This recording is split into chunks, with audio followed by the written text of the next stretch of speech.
afternoon and welcome to Lunchtime series, proudly powered by leadershipbydesign.co, where we aim to add value to people's lives. You can listen to us live every Wednesday and Thursday at lunchtime on ebizradio.com, and where we actually talk about everything leadership, coaching, and marketing. And you can listen to the Lunchtime series on all your major podcast channels today. On today's leadership and coaching segment, back with me, co-owner and director of Raintree Business Coaching, Leoni Coetzee. Leoni, how are you doing? I'm good, thank you, Kevin. How are you? Good. Great. As good as can be. As good as can be. So, Leoni, when we sort of started this conversation, I know that your business partner, Angela Healy, who's going to be joining us next time. Are we dragging her here? We are. She wrote a piece about loss in business, and then we started having a conversation about loss in as a concept, and like how we respond to loss. And for me, it resonates on a very personal level, because loss in the last couple of months for me has been very relevant, as you know. Going through a breakup, and part of that breakup was not part of the story, because that we bought this house and we spent all this money, and things shifted to the degree that you couldn't kind of go, okay, well, we can go counsel that. I'm like, no, we can't. No, we can't counsel that. Yeah. But the loss that I've experienced, from a personal position is part of my identity has changed. And I think, a lot of us go through that when we go through divorce, when we go through breakups, when we go through that kind of, because people would know us. It's Kevin and Eugene. Kevin, like those. When you invite us, Kevin and Eugene are coming to the birthday. Kevin and Eugene and now it's just Kevin. And that story of, we had the white picket fence and the beautiful house and the brown Labrador, and I have a daughter, and we had this perfect little gay little family. And I say gay little family because it's from a gay man's perspective. A lot of gay people they dream of having that kind of life. It's aspiration, right? Absolutely. Yeah. That secure relationship, the child, the dog, the house, the lifestyle, the experiences. Yeah, absolutely. Yeah. Almost, and I'm going to say in brackets, the normality of what it would be, because that family, right? That family kind of thing. Yeah. And all of it changed in one day. Something happened. There was a whole thing that happened, and it all changed in one day. And you get torn away from the identity of what you created. You've created this entire narrative, this whole story of your life. And in one moment, it changes. And there's this gap, this massive loss that you go through. And so easily, it could have been an absolute breakdown and absolute despair and, just uselessness. I could have turned into that person. And thankfully, because of what we're going to be talking about today and some of the techniques and some of the, ways to get around that, I didn't. It's been hard. I've experienced the loss. I'm still experiencing it because it happened just 2 months ago. But essentially, I'm not disabled. My life isn't disabled because of it. And I think, and I want to jump in here because it's, I remember going through a divorce myself, and when you speak to that identity, I can so relate. Because being the married woman, and like you say, it was Leoni and you go everywhere and you do everything together. And I remember when that broke and when that was torn away. I think it's such a beautiful way of explaining what that experience is, that tearing away. Yeah. I felt stripped, and I didn't know who I was. And I remember, and it sounds really silly, but it speaks to that identity that we form within this relationship. I remember changing my hair and going through all different types of styles, buying different clothes to kind of figure out what does Leoni wear, what does my hair look like, and who are my friends. Yeah. What am my community? Where do I go to? What do I enjoy? It was because my identity was part of that something, that unity. And when that stripped, it really felt naked. And it's very painful. And I think one should recognize that. And I mean, one of the stories you also shared with us is, going through from a business perspective, going Yes. from, don't you want to share that with us? Because it also speaks to a massive loss and what you sort of went through. Yeah, it's an interesting thing because, the conversation with Angela started around really what is the importance of loss in business, because it's something that we don't recognize. We want to hold on to in business because we're busy building up and not realizing that part of that process often requires us to also let go of certain aspects. It was years ago, and I had my team, and I'm very proud of my team, and I really put in a lot of effort. And me doing what I do today, you can imagine, I put a lot of effort in my team and mentoring and training and upskilling them and really trying to support them to be the best that they could be within that functionality. And I had this one guy, an amazing guy, so talented, so passionate, right? Clever guy. Um, and we had to work on a campaign that required us to do in-store activations. And every Saturday, balls would drop. And, shouting clients and upset team members and problematic suppliers. And it's just every Monday we'd have this meeting, and I would try and train and be gentle and kind and understanding. And I would do like the stick and I tried everything. And it felt like I was just hitting this brick wall. And eventually, out of desperation, I went to our MD and I said, we have a serious problem here. This is one of our key clients. We cannot continue to drop this ball. And every Saturday, there are balls dropping. And I'm at my wit's end. I don't know what to do anymore. And then we had a three-way open conversation. And luckily, we're in the organization where we could really have those honest, real conversations. And this gentleman sat down and he just said, there's no purpose to this work. How am I changing anybody's life or bettering anybody's life just by doing this in-store activation? It's meaningless to me. Yeah. And we looked at it and we realized that he's on the wrong team. I have to let him go. And we placed him in another team that was working on a project that was curbing underage drinking. It was a school program. We were working on really supporting teenagers and identifying problems and supporting them to curb underage drinking. And he flourished. He came back to me. I'm getting goosebumps remembering it. One time he caught up with me in the corridors. He said, Leoni, I just want to thank you. And I went because, we didn't leave on a very good foot at that point, right? He came back to me and he said, Leoni, I just want to thank you because everything that you've taught me, I'm now using here. And I've realized that for him to really live his purpose and to reach his potential, because he was just oozing potential, this guy, I needed to let him go. He wasn't the right guy for my team. Yeah. He was brilliant for the other team. And sometimes in business, we do need to recognize when we need to let go of something, whether that's a client, whether that's a colleague, whether that's a supplier, whether that's the old way of doing something, right? If a system is not working anymore, we often speak to, and I know your book is imminent. I can't wait. We're going to chat about books next month. That critical thinking aspect, right? Where we in business, we as business owners adopt that Kaizen methodology, where we continuously looking at that, improving that 3%, improving the 3%, improving the 3%. What are we letting go of to just get better? Because if we hold on, we're going to get stuck. Yeah. And I think it's so true in our personal lives also. Is the realization that sometimes we have to let go, as painful as it is, right? Going through that tearing process. Yeah. Sometimes it is just so necessary for us to get to the next.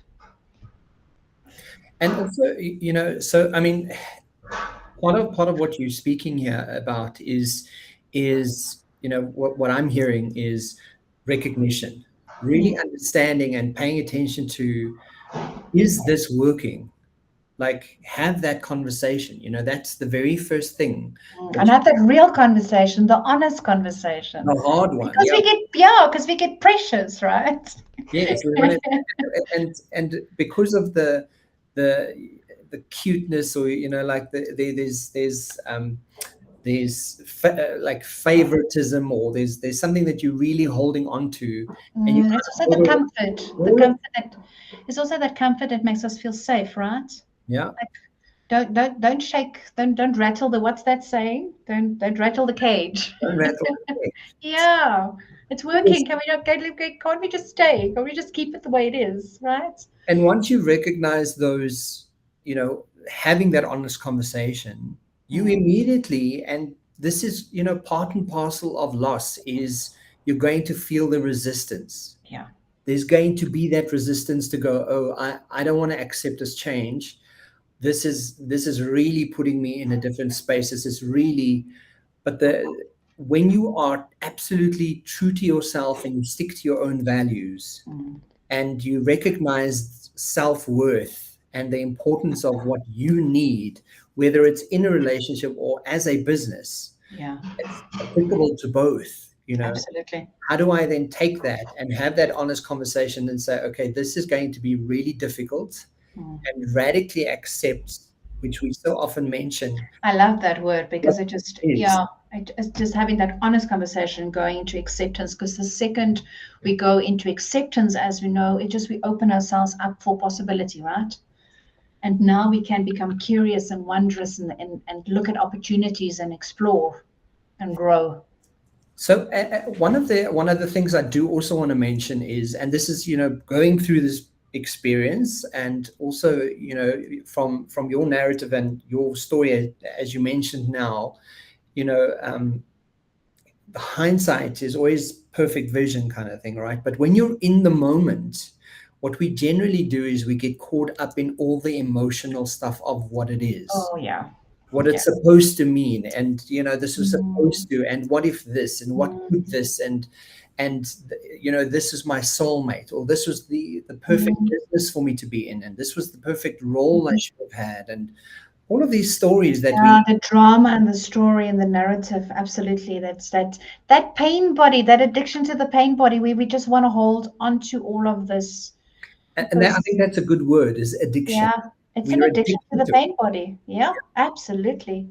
And part of this loss process is to be able to be a bit dissociated from the actual moment, from the loss. And yes, you might need to go and see a psychologist. You might need to see a coach. You might need to see a therapist to be able to help you disassociate. Yeah, just step away from that. And step away from that. I remember, I had that very one day, one very emotional day where I was caught up right in that emotion and back in it, like solidly. And it was manipulation, and everything about the situation was right up there. And I phoned you, and I just burst into tears, crying. And the first thing you said to me is like, okay, step away from it and like distance yourself. And I knew exactly what you meant. And I think, because the radical acceptance was there, I knew what was happening, but my emotional connection to it was still not disconnected. And I think it's so important, Kevin, because you and I have been working with this stuff for years and years and years. So it takes me one sentence to get through to you. But I remember when I was going through my divorce, I had no understanding of this work. And all of this is so unconscious. We are not aware that we are doing this. We are not aware that we are getting stuck into that drama and the story, and stuck in being the victim, and really becoming addicted to that serotonin that releases in the body when we are in victim mode. I needed a professional to help me to know what that is, and then work myself out of that. And it was a process for me, because it was so hard. I had for my entire life lived in victim mode, and I didn't know it. Just didn't know it. It was an unconscious incompetence for me. And there's no shame in that, because no one teaches this stuff to us, right? This is not a subject in school. It's I went through varsity and the whole getting the degrees and all of that stuff. it's nowhere it's taught. We don't know this stuff. So, there's no shame in reaching out, going, I'm in such deep despair and pain right now. I don't know how to step out of this. And to get that professional to hold your hand, to support you, to be able to step out of this.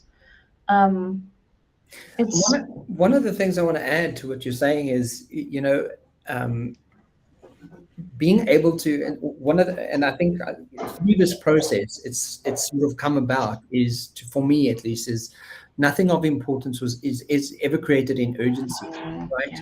Yeah. So you really have to sit with it, and process. The process of loss means you have to be sad. You have to be sad, and before the sadness comes, you might even still be in denial. So the process of loss, there's stages of loss and stages of grief, and that anger and all of that stuff, and you have to, like you say, you have to sit in it and you have to work through it. And I think a lot of people they get caught up in the loss and the emptiness of what that feels like, and they stay there. And or we get the little plaster. Alcohol, drugs, shopping, sex. The next, what does Brené Brown say? I always giggle when she says that the chocolate nut muffin, the banana nut muffin. We get hooked onto the, I'm feeling bad, I'm feeling empty, I need a banana nut muffin. Right? Because we live in a society where there's immediate gratification, where we don't want to live with the pain. We don't want to sit with that. We don't necessarily have the skill set or the knowing or the know-how how to sit with that. I remember the first time someone said to me, sit with your pain. I go, I don't know what you mean. How do I do that?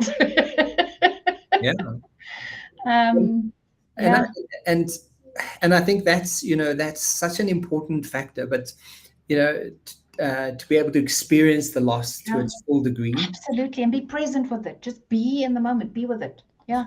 But you guys also shared, with Angela wrote a piece on loss, and she also shared with us, the answer to 3 key questions to clarify the impact of your decision around this loss. So, she mentions, is the decision good for the business? And you can ask that, is this good for you? Is it good for me? Is it, good for my relationship?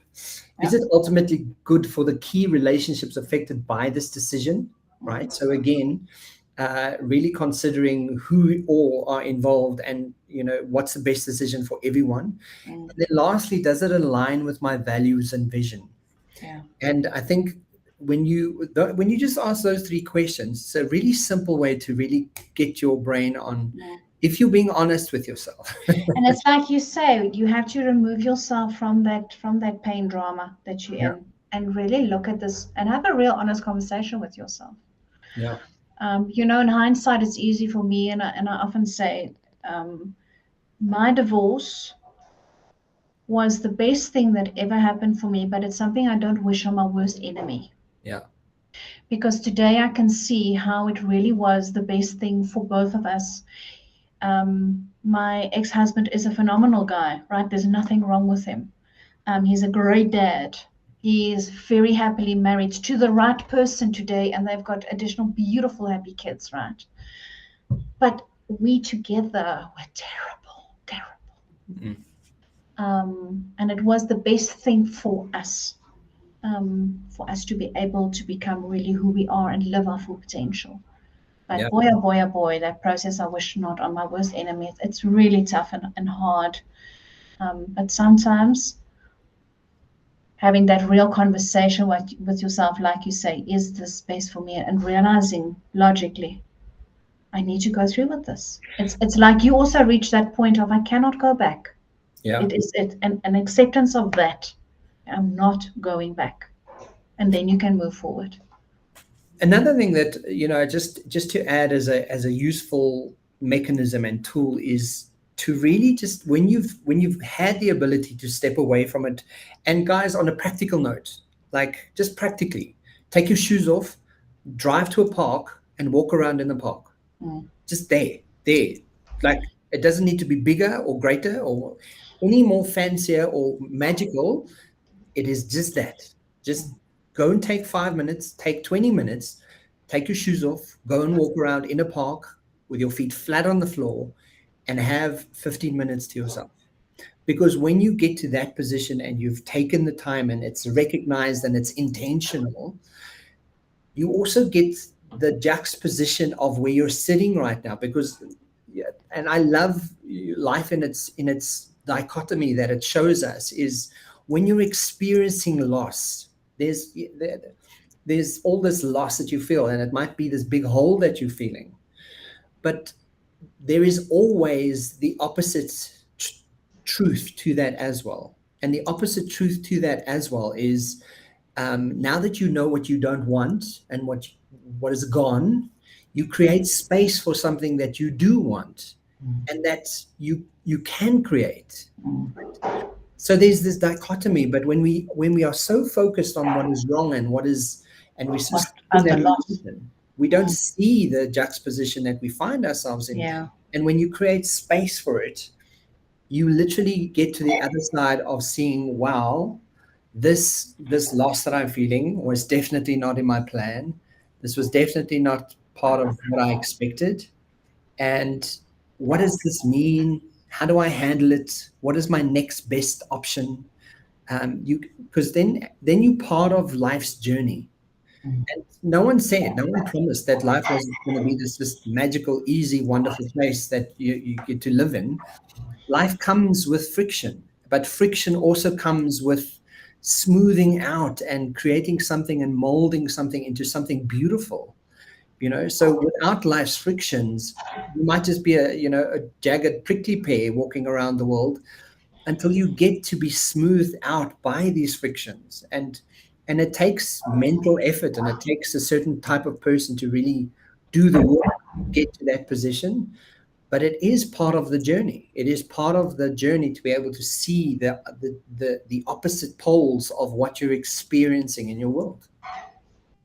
It reminds me of a little blog that I wrote, my first attempt at a blog. I didn't publish it anyway. Many years ago, when we were quite an extensive, big friendship group, and within a couple of months, 8 of them immigrated. And for me, it felt like an entire group just collapsed, and I experienced such intense loss. They were really close friends of mine. And I caught myself one day recognizing how I'm so stuck in the story, in this drama of them leaving, and how painful, and all of that stuff that goes through us, where I was just not recognizing that once I accepted they've gone and they have moved on, they're not gone from my life. We still connect, just on different levels, but it opened up to new friendships. And I was able to step and grow. And it's interesting how, now looking back, that growth process and the incredible people that came into my life because I then opened up for that. Yeah. But I needed to recognize and to see the other side. And that's important. Life is a polarity. There's always the two sides of the coins. It's just universal law. We don't know what night looks like unless we've experienced day and night, hot and cold. It's just a way that this universe has been created. It's the polarities, right? Universal law and the balance. With every situation, there is the dark side and there's the light side, if I can use that language. If you hold onto the pain and the drama and the story, get stuck there, you're not going to be able to receive the gift that the situation is bringing you, because there's always a gift. Yeah. It's difficult to see the gift when you are in the painful situation, but know that it's always there. And when you start conditioning yourself to start looking for the gifts, it gets easier to move through the trauma, through the pain, and through the loss. Because we recognize it going, okay, so this is painful, there's a loss, but hang on, what is the opportunities that this is bringing? And that neurological pathway gets a little bit stronger for us to follow. So, I mean, in summary, I think today, for today's conversation, what I would add to in summary for this would be, loss is inevitable. It's part of a change process, right? It's part of the change process. Things change, we lose things, and there's rebirth, there's something new, there's something different. And I think maybe to sum it up, I think, have the kindness towards yourself, to be precious and just kind to yourself while you're going through the loss. Don't be the angry, jagged, harsh kind of person, because it just creates more damage, not only to the people you're doing it to, but to yourself, because then you're doing it to yourself too. So hold some space for kindness in your own life to be able to deal with the loss. That's the one thing. And something I learned, which I mentioned this morning to you, is create routine. Yes, I love that. Routine for your life, guys. What it does do is, what we know as humans is we have 6 human needs, one of them being certainty. When I feel certain about something, and loss in itself creates massive uncertainty. Yeah. And that's why it's so uncomfortable. It's so uncomfortable because it creates you have no certainty. You're like, okay, so this has changed, everything, my whole narrative has changed. What really helps to actually support loss is to create a routine. And what the routine then offers is a certainty of, this is what I need to do, this is when I'm getting it done, this is what I need to pack, this is how I'm going there, this is who I need to speak to. It creates an absolute routine for life. And the routine in itself really supports a bit of kindness to yourself, but also that certainty element. And when I'm doing that, I'm starting to create more certainty for my life.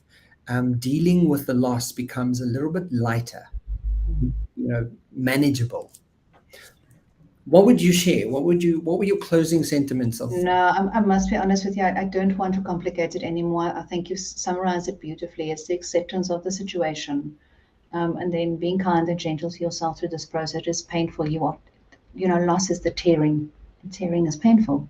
Yeah. So be kind and gentle, and do the healthy stuff. I think when you started talking to those creating those beautiful habits, immediately what popped up for me was that if you make those healthy habits, just on a physical level, you become stronger to deal with the emotional loss and to be able to support yourself better. So I think it's such a beautiful, practical way of working through this. Be kind and gentle, sit in the pain, be with yourself, accept it, and start looking for the opportunities, because they're always there. They're always there. Absolutely. I love that. Thank you. Guys, Leoni Coetzee from Raintree Business Coaching. She's one of the co-owners and directors. And we are on every month. You can catch us talking about very interesting topics. We try and pull out the big stops, and we see, what are the big things that people are struggling with. And so catch it on the Lunchtime series. You'll see it on every major podcast channels. And I'm going to leave you with this question, guys. It's posing challenges to everybody out there listening. Ask yourself, what are you doing to add value to people's lives today? Leoni, thank you so much. Have a wonderful day, and I will chat to you soon. Thanks so much.